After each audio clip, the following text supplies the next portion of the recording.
I'm Jerry with Grandma's Gardens and Landscape. We're 5 miles south of Centerville on State Route 48, and I've been asked to present a talk on pollinators. We have a lot of pollinators in, but they're really not showing a lot of foliage or color. So at this time, I've went to pictures, which I think will be great. You'll get to see how they look in bloom. The first one I'm showing to you, and it's important that when you're doing a pollinator garden to have a variety of bloom spring through fall. A lot of people will come in and they'll just grab whatever's in bloom in the summer, and they won't think about spring and fall. And your pollinators, especially the honeybees when they first come out in the spring, or the honeybees late in the year, they need that nectar really badly. The monarchs, when they're headed south from Canada, they need the nectar badly. So the first one I want to show you is called Raydon's Favorite Aster.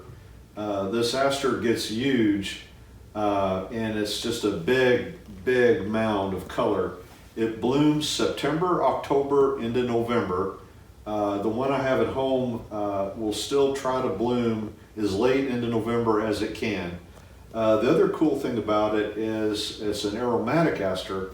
So if you want to trim it back to make it a little shorter, it almost gets waist high.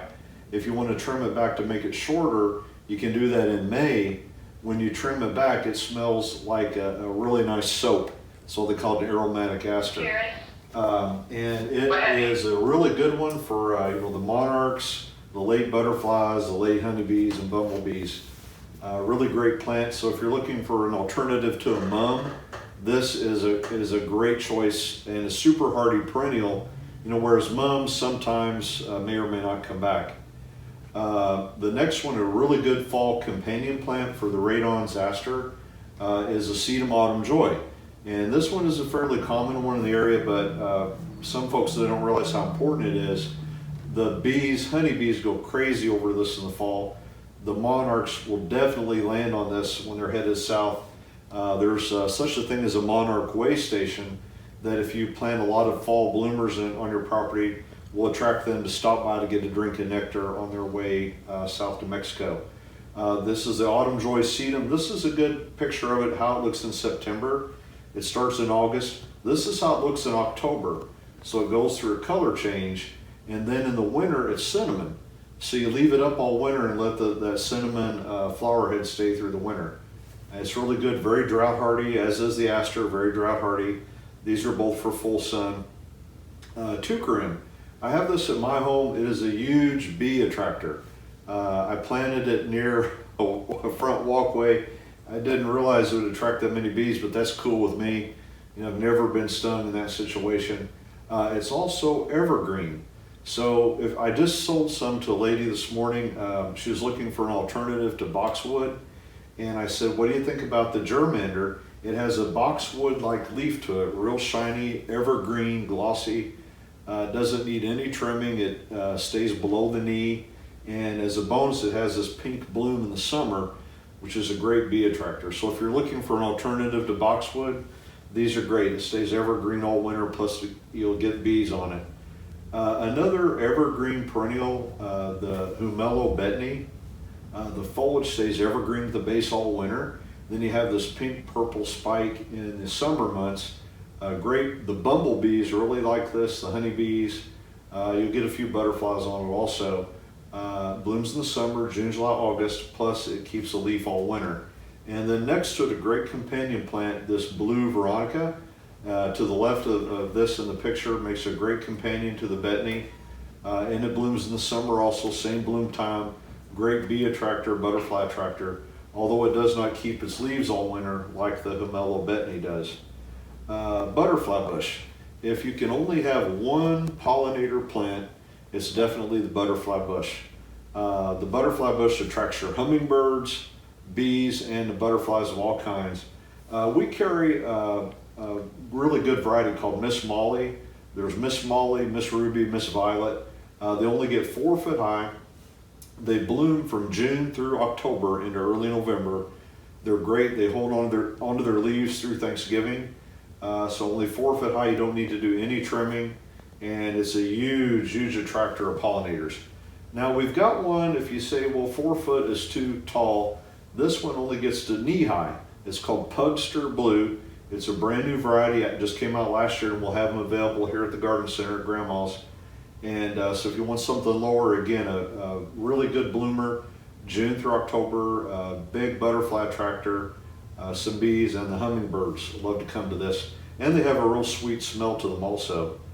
Dark Towers Penstemon, it's another evergreen perennial. The foliage at the base turns purple and red in the winter. Then in May and June, you have a bloom that's a hummingbird attractor and a bee attractor. You can see that tubular, kind of trumpet-shaped pink bloom. They love to come to that. And then you cut back the spent blooms in August, and you develop that base of purple foliage for the winter months at the bottom. Catmint. Catmint's great. It blooms May through September. A hummingbird attractor, good bee attractor, butterflies. It kind of mounds. It gets maybe knee-high mounds. It comes out the very first of March with foliage, and super easy to grow. I had some down at a mailbox at another house. It got road salt, everything. It does great. Very, very reliable, very hardy plant, and just forms a nice mound and cushion. Butterfly weed makes a great companion with the catmint. The blue and the orange is a great combination. Butterfly weed was a perennial plant of the year 2017. It is also a food source for the butterflies. Butterflies lay their eggs in the butterfly weed. The eggs will hatch. The larvae will eat the butterfly weed. One year I had butterfly larva, I think it was swallowtail larva, ate this down to the ground. It was in full bloom, ate it down to the ground, and then it came back up to bloom a second time. So it's really cool. So if it happens to you, don't worry, it'll come up and bloom a second time. So just let the larvae, munch away on it. Another good one, the swamp milkweed. If you have a wet area, the butterfly larvae, we have this here, it gets loaded with monarch butterfly larvae, and they'll form chrysalises and on our shed here, and we show this to customers.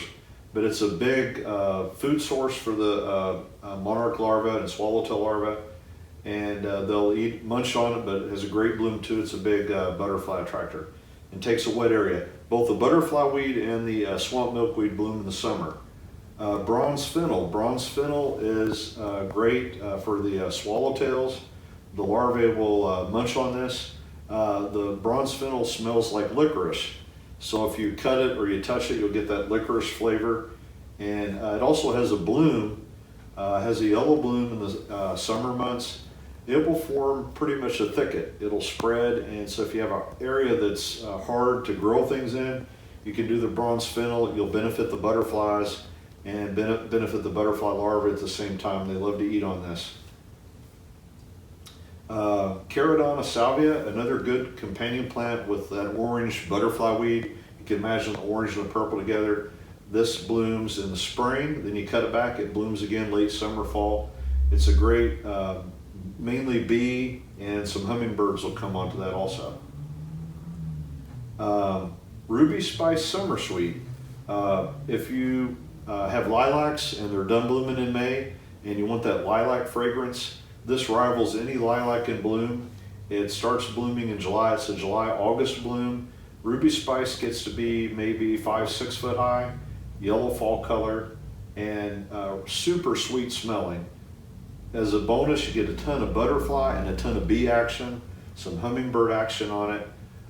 It's great for that. A lot of different kinds of bees will come to it also, but super sweet smelling. And if you want the lilac smell, now its cousin, the 16 Candles Summersweet, it also blooms July, August, very sweet smelling. Doesn't get as big, it only gets to maybe waist high, or between the waist and the knee area, and yellow fall color, a ton of bee butterfly action on it also, super fragrant, July and August. Vitex, real exotic looking plant. If we have a very severe winter, they can die back to the ground, but they'll come right back up. Very exotic looking. Bumblebees love this, and the hummingbirds will come to it. It can get huge if you have mild winters. We had a string of mild winters. Mine got 2 stories high at my house. but then it got zapped. It went almost all the way to the ground, but it did come back up with a lot of vigor the following year. And that blooms in the summer, and that's called Vitex. Really cool plant. Caryopteris, or blue mist spirea, a big bee attractor. It blooms in the late summer, fall, August, September. Nice shrub, great blue color. You'll get some hummingbirds on this also, along with the bees. For early spring, you cannot beat the witch hazels. My neighbor has some that he bought here at Grandma's Gardens, and they bloom in February. They start mid-February through the month of March into April. The first honeybees of the season come out in February, on a warm February day, especially in early March also. They'll come out, and the honeybees love to feed on this. It's real sweet smelling also.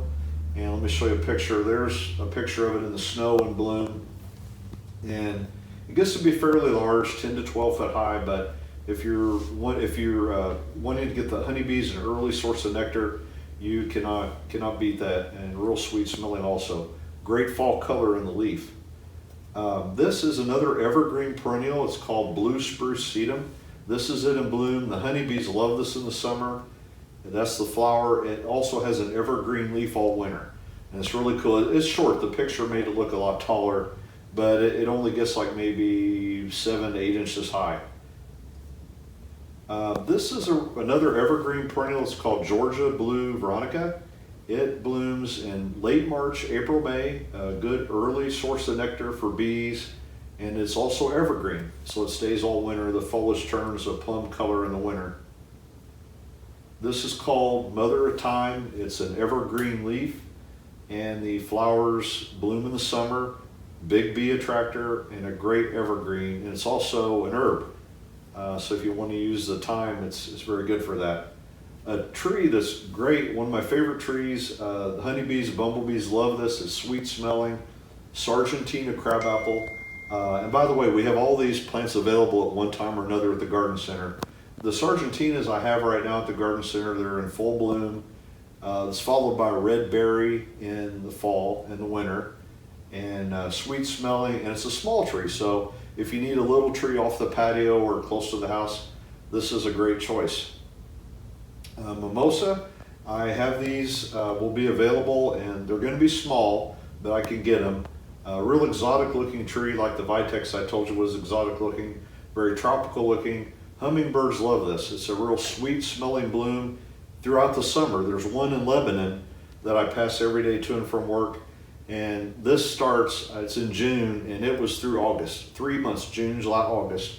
This mimosa was in bloom. Real sweet smelling. Here's a better view of the tree. You know, the one in Lebanon is probably every bit of 15 foot high, and you'll love the leaves. They close up at night, and a really great hummingbird attractor. They like to get up in there high. Now, I'm showing you an oak tree, so you're probably thinking, oh, okay, we're veering off topic here. But oaks actually attract a lot of butterfly larvae. They're a host plant for many different species, and they're great, awesome fall color. They color later than the sugar maples. Sugar maples, the maples, red maples are October. Oaks are in November. So it's a great way to extend your fall color. Great deep mahogany red fall color. I have plenty of red oaks out there available, and they're a great source of many different butterfly larvae. And this is a white oak, a swamp white oak, and I have those available. Great source for the butterfly larvae, many different species. Enjoy this. And it gets to be a big tree, provide a lot of shade for you, beautiful foliage and form. The tulip tree is a particular source for the eastern tiger swallowtail. I have a little tulip tree at home that I started, and I let one munch that thing. It ate every single leaf on that tree, but it didn't hurt it. It was late in the year, and it came right back to leaf out in the spring. But a great source for that eastern tiger swallowtail butterfly larva. That's the fall color. Here it is in bloom. Fantastic bloom. Some people don't realize that. Blooms in mid-late April, May, and there's the bloom. Great foliage. I have a lot of these available at the garden center for sale, and they get to be big, and they get 70 foot high, but that feeds a lot of butterfly larvae at that height. One plant I did leave off was the red cardinal flower, and the red cardinal flower you've got to look it up. Big hummingbird attractor, blooms in the summer and can take wet ground. I'll close with saying one thing to watch out if you do make a pollinator garden. Be careful with your lawn chemicals. If you have a pollinator garden in a certain part of your property, most people do them in their backyard. You don't have to. But if you do have a lawn chemical company, or if you do your own, just try to stay way away from your pollinator garden with these the chemicals. They can be harmful to the bees and the butterflies. So just keep that in mind. You keep chemicals. You got to be organic in a pollinator garden. You can't use any sprays, really any sprays. Period. You don't want to even use organic sprays in the butterfly garden and pollinator garden. So keep that in mind. You'll be doing a great service to the community, the fruit tree growers, the vegetable growers, strawberry growers in the area, and plus it will bring great beauty and enjoyment to your property. And I hope this is helpful. Come down and visit us at Grandma's Gardens, and we will have a lot of these available through the season, and all the trees and everything are out for your viewing, and we appreciate it. Thank you.